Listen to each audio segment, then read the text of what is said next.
दोस्तों आज जो है 1 से लेकर 5 तक में जो भी आपका 2 मार्क्स वाला है, 5 मार्क्स वाला है, डिफरेंस हो या डेफिनेशन मतलब परिभाषा हो या अंतर हो या 2 नंबरी हो या 5 नंबरी, पूरा का पूरा कंप्लीट करवा देंगे इस वीडियो में हम, समझे। हिंदी और इंग्लिश दोनों मीडियम में, हिंदी में भी है तब पर भी, इंग्लिश में भी है तब पर भी, दोनों मीडियम में कर देते हैं। आज हम ये 1 से लेकर 5 चैप्टर तक में, समझे, इसको 3 दिन में खत्म कर देंगे। 1 से 5, फिर 6 से 10, 10 से जितना भी है 12, 13 या 15 है, वो पूरा का पूरा खत्म कर देंगे 3 दिन के अंदर बीएसटी का, समझे। हम वही क्वेश्चन लिए जो कि रिपीटेड है, जो कि 2 साल या 1 साल पे पूछता है, वही क्वेश्चन लिए हैं रिपीटेड वाला, जिसको आप VBI और या फिर इंपॉर्टेंट बोल सकते हैं, समझे। सिर्फ और सिर्फ वही लिए हैं, लेकिन दोनों मीडियम में लिए हुए हैं, आपको बहुत ही अच्छे तरीका से।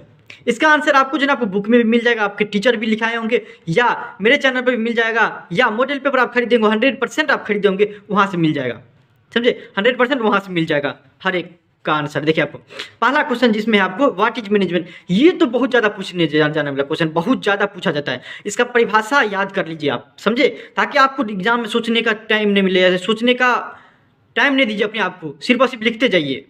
व्हाट इज मैनेजमेंट पहला क्वेश्चन ये है, इसको आप तैयार कर लीजिए अच्छे तरीका से, बहुत ही अच्छे तरीका से। इसको लिख लीजिएगा कहीं पे या फिर टिक लगा लीजिएगा और उसको रट लीजिएगा, और रटने के बाद फिर से लिख लीजिएगा ताकि प्रैक्टिस बना रहे आपको।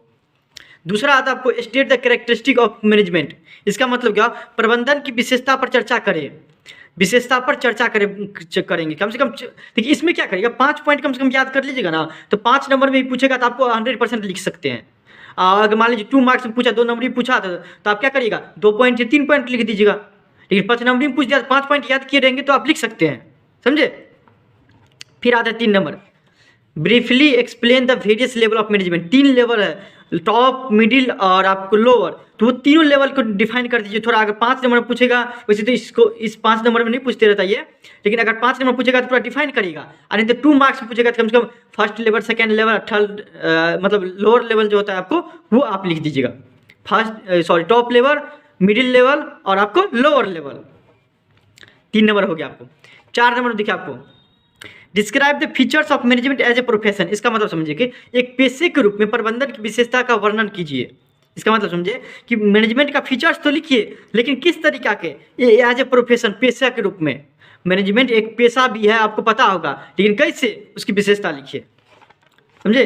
5 नंबर में आते हैं अब, बहुत ही कम लिए हैं, बहुत ही अच्छी तरीका से स्क्रीनशॉट ले लीजिए और टिक लगा लीजिए उसको। फिर देखिए distinction between administration and management, इसका मतलब प्रशासन और प्रबंधन के बीच अंतर बताइए। 6 नंबर में आते हैं अब हम, distinguish between time study and motion study. इसका मतलब क्या हुआ, समय अध्ययन और गति अध्ययन के बीच क्या अंतर है वो लिखिए। इसका आंसर मॉडल पेपर में भी आपको मिल जाएगा, समझे, तो लिख दीजिए आप। Explain in 5 Henri Fayol's principle of management. इसका मतलब क्या है, हेनरी फेयोल के प्रबंधन के किन्हीं 5 सिद्धांतों का व्याख्या करें।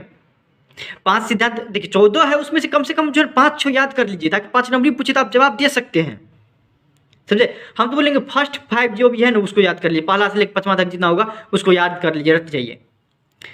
Discuss the scientific principle of management, प्रबंधन का वैज्ञानिक सिद्धांत पर चर्चा करें।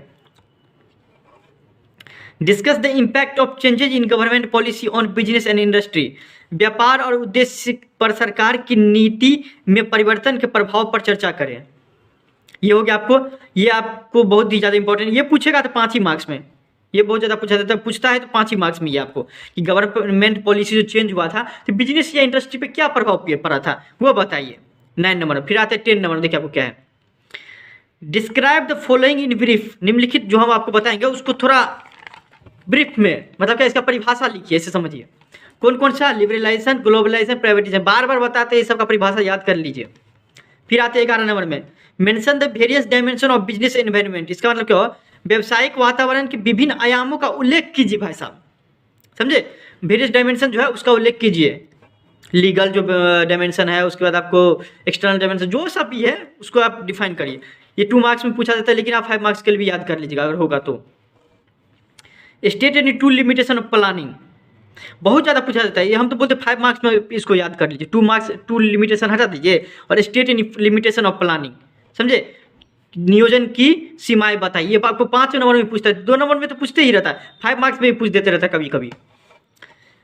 व्हाट इज प्लानिंग, नियोजन क्या है, the step involve in the process of planning. इसका मतलब क्या हुआ, नियोजन बनाने की प्रक्रिया में शामिल कदम क्या क्या है।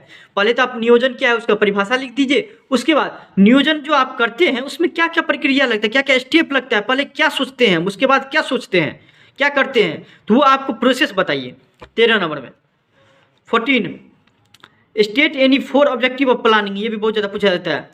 नियोजन के किन्हीं 4 उद्देश्य को बताया, किन्हीं 4 उद्देश्य को बताएं कि आखिर हम नियोजन क्यों करते हैं भाई, प्लानिंग क्यों करते हैं। सब लोग करते रहता है प्लानिंग, तो क्यों करते हैं उसका कुछ ना कुछ तो कारण होगा ना, तो वो कारण लिखिए, उसका उद्देश्य क्या है।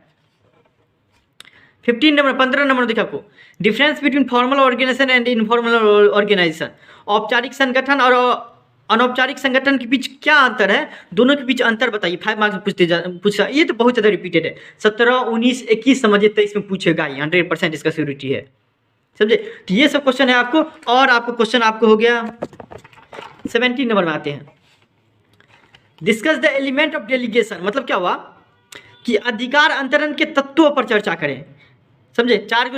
3 जो डेलीगेशन है आपको, अथॉरिटी, रिस्पॉन्सिबिलिटी और अकाउंटेबिलिटी, उस पर चर्चा कीजिए, उसके बारे में लिखिए, वो आपको 17 नंबर में।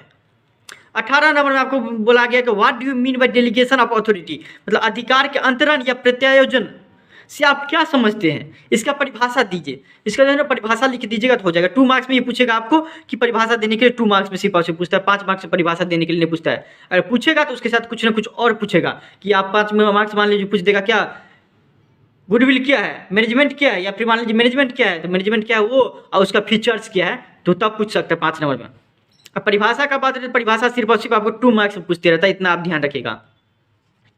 19 नंबर देखिए आपको, difference between centralisation and decentralisation, इसका मतलब क्या हो भाई साहब कि केंद्रीयकरण और विकेंद्रीयकरण में क्या अंतर है वो बताइए, समझे। इसका परिभाषा आपको मॉडल पेपर में इसका जो ना आंसर मिल जाएगा, केंद्रीयकरण और विकेंद्रीयकरण में क्या अंतर है वो बताइए अंतर। इतना आप कर लीजिए, कोई दिक्कत नहीं होगा एग्जाम में, कोई दिक्कत, अपने अंदर कॉन्फिडेंस लाइए, कोई दिक्कत नहीं होने वाला है आपको, समझे। कॉन्फिडेंस लाइए, इतना आप याद कर लीजिए और लिख लीजिए एक बार, ताकि एग्जाम में आपको 1 मिनट के लिए सोचने के लिए टाइम ना मिले। 1 मिनट मतलब सोचिए नहीं, डायरेक्ट धरा आप लिख दें, समझे। चलिए, थैंक यू सो मच।